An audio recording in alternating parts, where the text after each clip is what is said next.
All right, folks. So today you're going to be doing assignment C uh, in grading a DBQ. So if you go to the classwork tab in Google Classroom, you will see assignment C, which is called Evidence Within and Beyond the Docs, Grading Sample DBQs. You will also need to open a couple of other things from the assignment, the document summaries attachment, and also the rubric, the 2017 AP DBQ rubric. All right. And specifically, if you look at the rubric, um, the section that you're going to be doing today is section C, which is why it's called assignment C, right?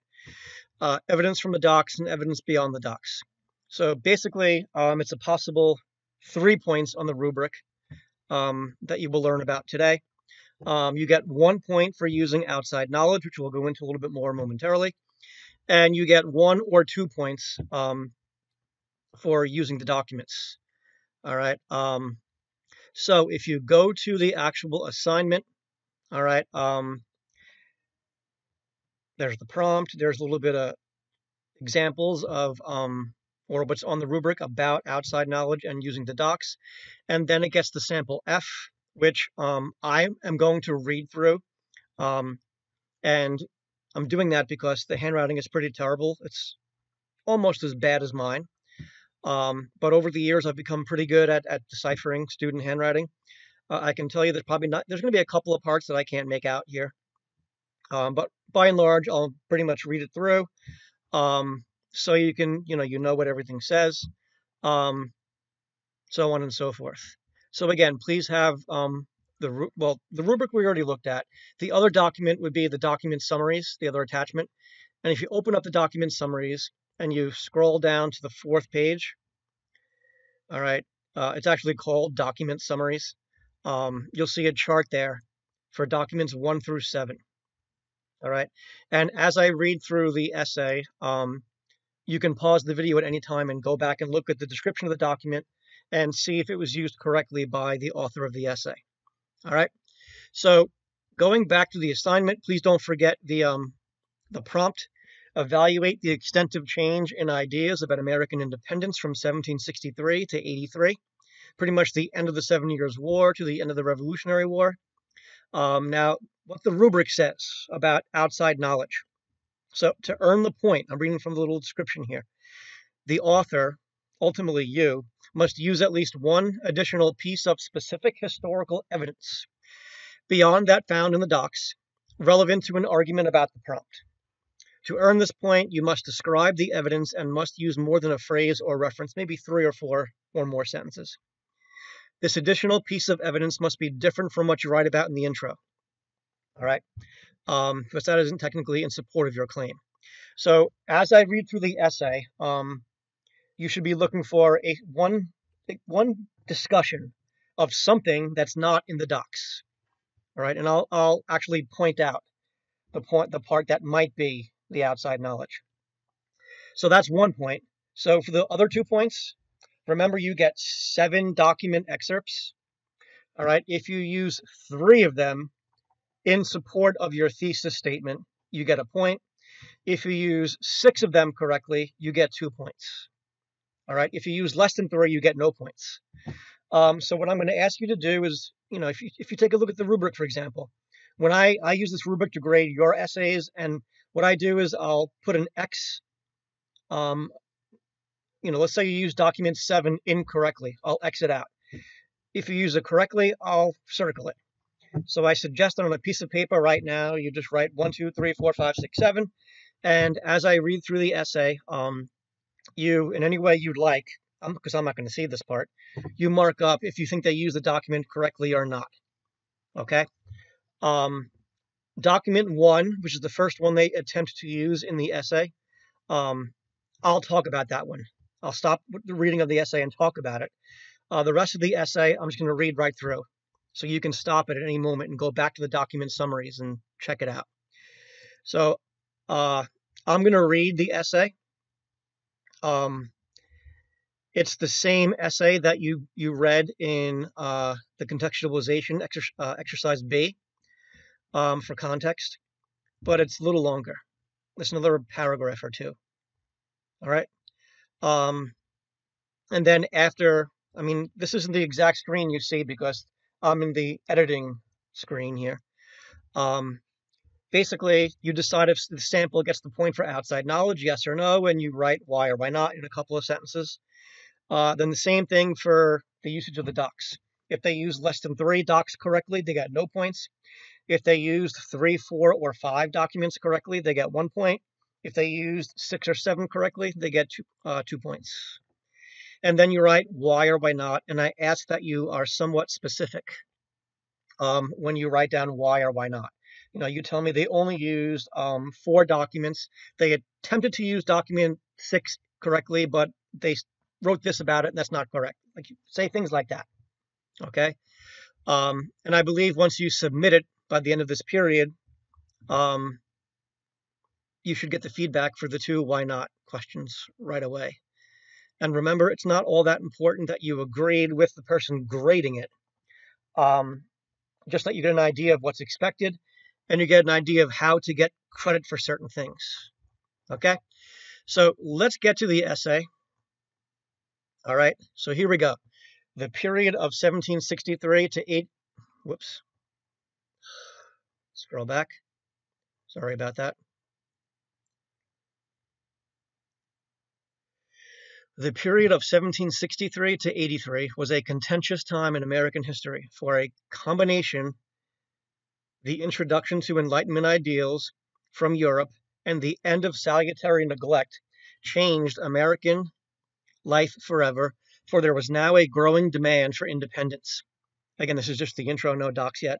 Ideas about American independence changed in that colonists now called for changes in regards to Britain's tyrannical oppression and taxation. On the other hand, good transitional phrase, some colonists did not change their ideas in favor of independences, should be independence, remaining loyal to the British Crown. Thus, the extent of change in ideas about American independence from 1763 to 83 was limited for some colonists. Calls for I don't really know what that says.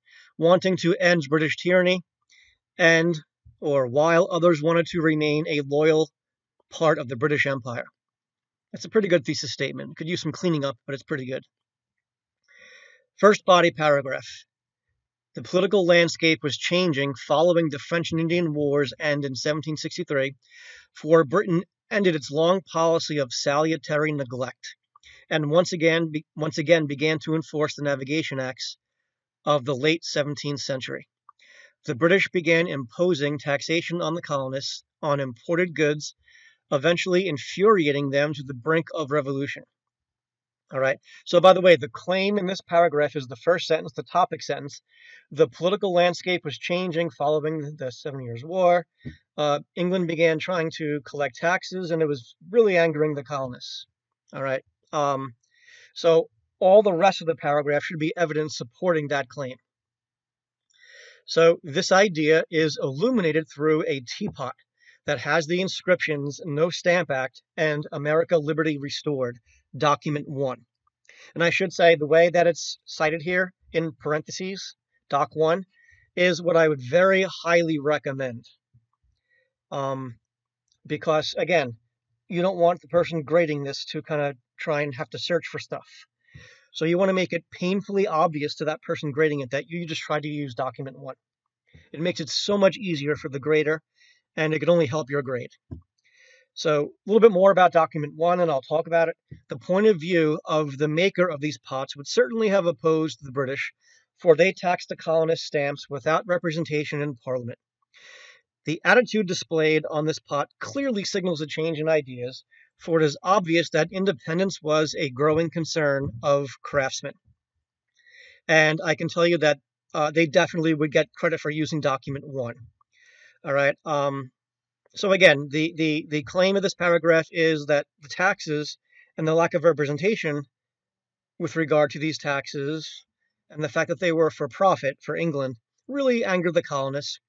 And the person talks about how the teapot demonstrates this argument, that the colonists were reacting to taxes.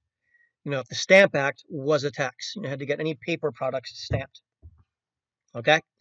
So that's kind of what I mean when I say that. It isn't just summarizing the document, it's discussing how it helps out your argument, how it supports your argument. All right, so that's document 1. You should have a little markup there saying document 1 is used correctly. Now for the rest of the essay, I'll be just reading straight through. I will not discuss the documents explicitly, but I may mention a few things here and there. So additionally, Sam Adams argued that people have the right to change a government that displays intolerable oppression. This is document 3. Adams's sentiments are of a patriot point of view, for he, along with many others, that's the important part, disapproved of Britain's tyrannical rule over the colonies. His claim, and here it is, that people can reform or create a new government if the old one is oppressive, illustrates, this is the important part, a clear change in the ideas regarding independence. So you can, if you need to, pause it now and see if they use document 3 correctly by going back to the document summaries. You can see doc 3 is the Sam Adams document right here. All right. So this differs. So this person's kind of pivoting here. This differs from a loyalist point of view. Furthermore, Janet Shaw, which, by the way, if you go to document summaries, is document 5. Janet Shaw described a colonial officer demanding, this is bad English, demanding her and her brother, should be she and her brother, to support the cause of the Patriots, or else there would be consequences. The purpose of this recollection by Janet Shaw is to show the passionate efforts of patriots to rally the support for the cause of independence. By threatening harm if there was dissent, this officer clearly was motivated by increasingly necessary thoughts of independence. So go back and see if they used, I think it's document 5 correctly. All right, this one's a little bit debatable, by the way. Where are we? We're further down. Also, so another transitional phrase. Also, Thomas Paine proclaimed that America must resist Britain on the basis that, quote, tyranny, like hell, is not easily conquered. Document 7. His point of view is that Britain's government is evil and must be defeated in order for the colonists to achieve prosperity. This need for radical change in government proves that the concern for independence was an important idea that increased in importance during this time. That's a very important sentence there. Now we get the author's attempt at outside knowledge, because there's nothing in the documents that talks about the Boston Massacre or Paul Revere's engraving of the Boston Massacre. Lastly, Paul Revere's illustration of the bloody Boston Massacre in the early 1770s rallied anti-British sentiments to fuel the Patriot cause. His work was clearly partisan and succeeded in gaining overwhelming support for the colonists, who were depicted as vulnerable and abused by the redcoat soldiers. The idea of independence definitely intensified during this era. All right, so if you think that's enough to get the point for outside knowledge, if you think it supports the argument, the overall thesis, then you think that should get the point for outside knowledge. All right, and I should say, if I was the one grading this essay, I'd probably think to myself that this person didn't know exactly when the Boston Massacre happened, but it's okay. All right, he or she put Boston Massacre in the early 1770s. So basically, if you're unsure of when something happened, get as close as you can to the exact date. So this person didn't know exactly when it happened, but they knew it was the early 1770s. That's enough. All right. Moving on. Although many colonists sought freedom from Britain's monarchy, many remained loyal to King George and his subjects. And I don't know why this person crossed out the third. Loyalists were not the majority, they were 1/3. But they could be found in colonies such as Georgia, Virginia, and New York. They were in every colony. These loyalist sentiments were displayed in the Virginia Resolves of 1769. So now we're getting to document 2. These resolves were written from a loyalist point of view, for they did not want independence. This showed that not everyone had changes in ideals toward independence at this time. So you need to go back to the document summaries and think to yourself, did this person use this document correctly and in support of the thesis? Is this a loyalist document? In addition, this is a new document. Quaker leaders pledged loyalty to the king, saying, quote, the fidelity we owe to the king and his government, document 4. The purpose of this address was to convey a message of royal support and a wish for peace between Great Britain and its colonies. This also shows that some people wish to remain under British rule in the colonies. Further, this is a new document, Charles Inglis, which is document 6, reiterated the belief that the U.S. economy could not support a war against Britain for revolution. The purpose of this statement is to explain to the patriots that the idea of independence is unachievable alone, for the colonies would not be able to pay for war and sustain their economy during a war against Britain. Excuse me. He is an Anglican minister, which would give him a direct tie to Britain, for his faith was the Church of England. Many people did not want independence and preferred to stay loyal during this time. Now, this next paragraph that says this turbulent time, we don't need to read this paragraph. This person, the author of this, they are trying to fulfill a requirement on the rubric that no longer exists. All right, let's just read the 4-line conclusion. In conclusion, the extent of change was limited in regards to ideas about American independence, for some had increasing thoughts of independence, while others wanted to stay loyal to Britain. All right, so right now, think to yourself, did they get the point for outside knowledge? Why or why not? How many points do they get for using the docs? 0, 1, or 2. And why or why not? All right, and when you submit, you should get instant feedback on 2 of those responses.